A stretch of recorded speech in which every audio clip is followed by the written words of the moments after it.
Basic Conversational Turkish Lesson 4. My teacher. Listen carefully to the conversation 4 from this lesson. Kim bu uzun kadın? Tanıyor musun? Tabii, o tarih öğretmeni. Cidden? Onunla dersim yok. Ama onunla bir dersim var. O harika bir öğretmen. Hangi günler? Pazartesi ve Perşembe. You just listen to a conversation between two students in a school talking about their teacher. The first one is a question asking Kim bu uzun kadın? Means who is this tall woman? Kim means who. As you have already understood, there is no conjugation for the verb to be for third person. Actually, it exists, but it's not applicable in most cases. Anyway, kim means who or who is.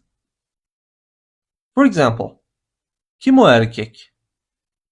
Who is that man? Here we have kadın, which means woman. And the adjective here is uzun, which means tall. For instance, uzun kız, tall girl. Kim bu uzun kadın? Who is this tall woman? Afterward, you heard tanıyor musun? Means do you know? Tanımak means to know somebody. Tanıyorsun, you know. It's a singular form. Tanıyorsun, tanıyor musun? Later I will teach you how to make interrogative form out of present tense.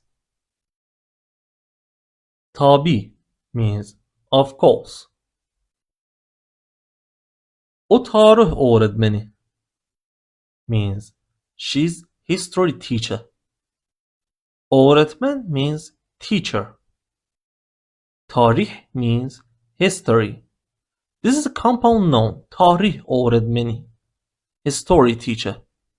As you can see, in the compound noun, a suffix is added to the end of the second noun, öğretmeni. As you have learned, o is the pronoun for third person singular, means he or she. It doesn't indicate the gender in Turkish. Next expression, cidden, means seriously. Also, there is another expression, gerçekten, means really. The next sentence, onunla dersim yok, means I have no lesson with her. So far, you have learned benimle and seninle, means with me and with you. This is onunla, which means with him or her. As I just said, there is no gender in Turkish.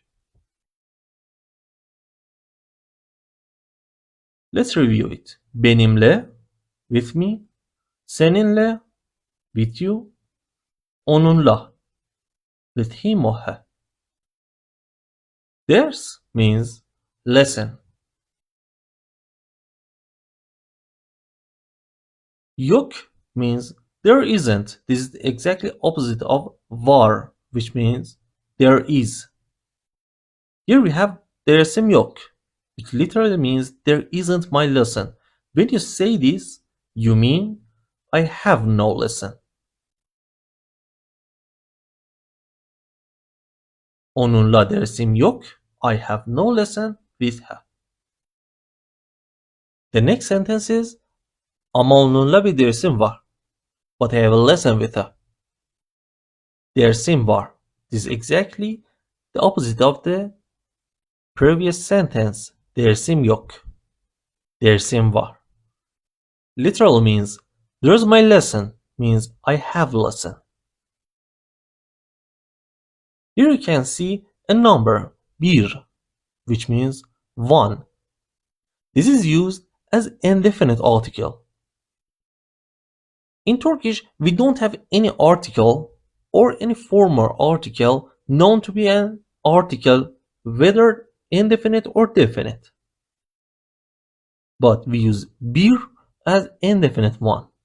Anyway, for example, kitab means the book. In order to say a book, you may say bir kitap.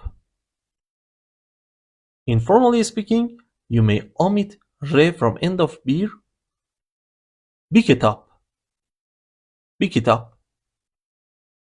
And also you know ama means but. Ama onunla bir dersim var, but I have a lesson with her. The next sentence, o harika bir öğretmen. She's a wonderful teacher. Harika means wonderful. Harika öğretmen. Wonderful teacher. Take a look at this. Whenever you want to use indefinite article, when you have adjective before noun, the indefinite article is placed between them, actually before the noun. Harika bir öğretmen. A wonderful teacher. Listen again. Harika öğretmen. Harika bir öğretmen. O harika bir öğretmen. She's a wonderful teacher. As you can see in the sentence, there is no suffix or any word meaning is. As I just said in some previous slides, the verb to be is not conjugated for third person singular. Hangi günler means which days. Gün means day, as you have learned in iyi günler and günaydın. Günler means days. The suffix or ek of ler or lar, which you're gonna learn in this lesson, indicates the plural form. Hangi günler? Which days? Pazartesi ve Perşembe means Monday and Thursday. Now, listen again to the conversation. You're gonna understand all the expression and vocabs in this conversation from now on. Kim bu uzun kadın? Tanıyor musun? Tabii, o tarih öğretmeni. Cidden? Onunla dersim yok. Ama onunla bir dersim var. O harika bir öğretmen. Hangi günler? Pazartesi ve Perşembe. The grammar form. The plural form. Just like the other suffixes, this suffix depends on the only or last vowel of the noun, which gonna be pluralized. If the only or last vowel of the noun contains a, e, o, or u, you need to add lar, and in case it contains e or a, i, ö, or ü, you should add ler. Let's check some examples. For example, the word you know kitap means book. The last vowel is a, so you need to add lar. Kitaplar. Ders means lesson. In order to say lessons, you need to consider the last vowel, which is the only vowel of this noun, e. So you need to add ler. Dersler. Another example, öğretmen, which means teacher. In order to say teachers, you need to consider the last vowel, which is e. Öğretmen. Öğretmenler. Teachers.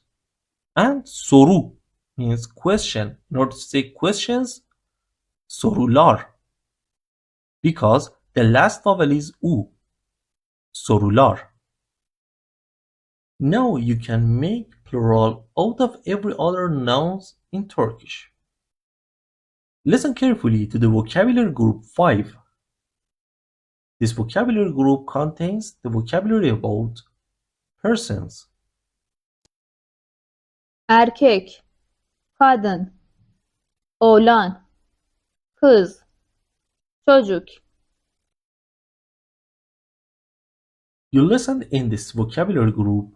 Erkek means man. Kadın means woman. In a vocabulary group about honorific titles, you learn that bay or bayan means man and woman respectively. Oğlan means boy. Kız means girl. Çocuk means kid. Listen again. Erkek, kadın, oğlan, kız, çocuk. Vocabulary group 6. Here's another group about the weekdays. Listen carefully. Pazartesi, salı, çarşamba, perşembe, cuma, cumartesi, pazar. Exactly like other countries, the week in Turkey starts on Monday, which is pazartesi. Salı means Tuesday. Çarşamba means Wednesday. Perşembe Thursday. Cuma Friday. Cumartesi Saturday. Pazar Sunday. Listen again carefully and learn the weekdays in Turkish. Pazartesi, salı, çarşamba, perşembe, cuma, cumartesi, pazar.